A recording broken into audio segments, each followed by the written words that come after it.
মালাকুল মউত দূর থেকে দাঁড়ায় দাঁড়ায় দুনিয়ার মানুষদেরকে বলে, ইয়া আইয়ুহান নাস, মানুষ তোমরা কেন কাঁদো, তোমরা কেন কাঁদো, তোমরা কেঁদো না, তোমরা কেঁদো না।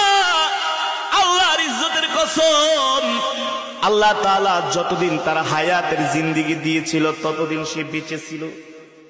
তার হায়াতের জিন্দেগি শেষ, দুনিয়া থেকে আল্লাহ তাকে উঠায় নিছেন।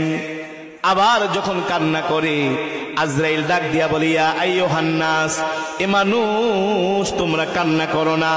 তার জন্য আল্লাহ তাআলা যতটুকুন রিজিক বরাদ্দ করেছেন ততটুকুন সে রিজিক খেয়েছে, তার একটা রিজিকও আর অবশিষ্ট নাই, তার রিজিক শেষ। এই কারণে আল্লাহ তাআলা তাকে দুনিয়া থেকে উঠায় নিয়েছেন। ঠিক কিনা? আবার মানুষ যখন কান্না করে, কবর ডাক দিয়া বলে, আজরাইল ডাক দিয়া বলে, দুনিয়ার মানুষ কান্না করো না, যে ইন্তেকাল করছে সে তো দুনিয়া থেকে বেঁচে গেছে। তোমরা কবরের জন্য তৈয়ার হও, তোমরা কবরের জন্য প্রস্তুত হও। সাহাবীরা জিজ্ঞেস করলেন, গো আল্লাহর নবী, তাহলে আমরা আজরাইলের মালাকুল মউত ফেরেশতার এই কথা শুনতে পাই না কেন?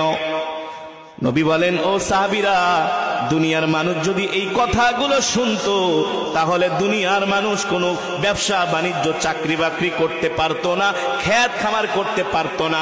তাহলে সব মানুষ কবরের চিন্তায় দুনিয়া ছাইরা জঙ্গলে যায় শুধু ইবাদত করত। মান সালাকা তরিকান ইয়ালতামিসু ফীহি ইলমান সাহালাল্লাহু লাহু বিহি তরিকান ইলাল জান্নাহ। আল্লাহু আকবার। আল্লাহর নবী বলেন, আমার কোন উম্মত যদি দ্বীন শিখার জন্য, আমার কোন উম্মত যদি কোরআন শিখার জন্য, আমার কোন উম্মত যদি দ্বীনের কোন কথা শোনার জন্য ঘর থেকে বের হয়ে যায়,